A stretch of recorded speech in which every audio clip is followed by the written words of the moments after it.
Welcome back to another episode of the Nourish with Renata podcast. Today we are talking about the massive and long-lasting impact of stress on the menstrual cycle. This is honestly one of the most common issues that I see women have who are coming to me for consultations and nutrition and hormone coaching. And unfortunately, there are some doctors or medical professionals that do not address this or consider it a concern at all when it comes to hormonal imbalances of women and why they may be having the symptoms they are having. The truth is that stress is far reaching and deeply pervasive when it comes to our health. And I actually think that that is one of the main root causes for many of the hormonal imbalance issues that I see in women on a daily basis. So, first things first, what is stress? Stress is a state that your body goes into when it perceives a threat or danger. It creates a surge of adrenaline to give you energy to battle against whatever that perceived stress is. This stress could literally be something that you need to physically run from or fight against, or it could be a mental or emotional stressor that incurs the same or similar response. That's why our nervous system goes into the response called the fight or flight response. When we experience chronic or prolonged stress, this is when the impact of being in fight or flight mode for a long time has a steady and increasingly detrimental impact on our health. Long-term chronic stress can be linked to medical issues like hypertension, heart disease, obesity, metabolic syndrome or diabetes, as well as arthritis. Chronic stress can impact our estrogen and progesterone levels, the two main female sex hormones.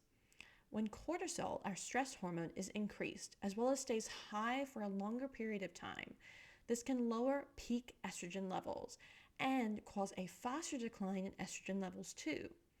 Some symptoms of low estrogen can be irregular periods, weight gain, hot flashes, fatigue, and erratic mood changes.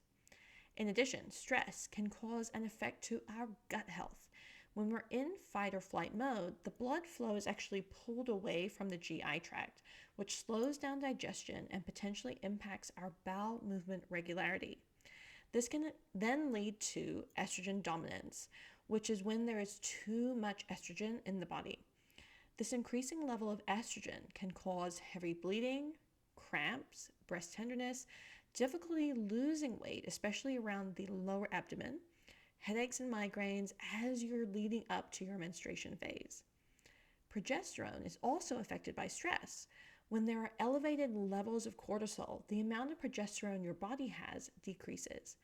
This could mean that you feel things like increased anxiety, increased depressive symptoms, trouble sleeping, changes to fertility like trouble conceiving or holding onto a baby after becoming pregnant. Also, your menstrual cycle can become very irregular in terms of not having a regular bleed phase simply because your progesterone levels are so low that you're not ovulating. I'm seeing so many more women with irregular cycles who are under chronic stress, who are undernourishing their bodies, excessively working out and running off of literally coffee and stress alone.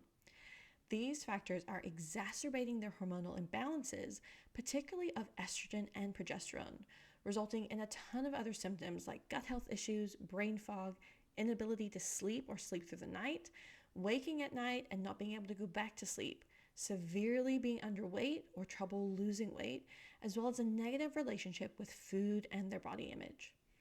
Stress also impacts an enzyme called aromatase, which converts testosterone into estrogen, and can affect something called DHEA, which is a precursor to the creation of both estrogen and testosterone. If DHEA levels are decreased, then less estrogen and testosterone are created by the body. The other thing we need to know about stress is that the older we get, the more impactful this chronic stress can be on our bodies. This could mean that perimenopause or menopause symptoms worsen due to the even larger hormonal imbalance that we're experiencing. So, with all that being said, what can you actually do about your stress levels, especially if you have been so used to the amount of stress that you're under? The first step is to recognize where stress is coming from. This may be challenging, especially if you've grown up being used to a certain level of stress or just adding little bits of stress to your proverbial plate over the course of weeks and months. You may have even become addicted to stress.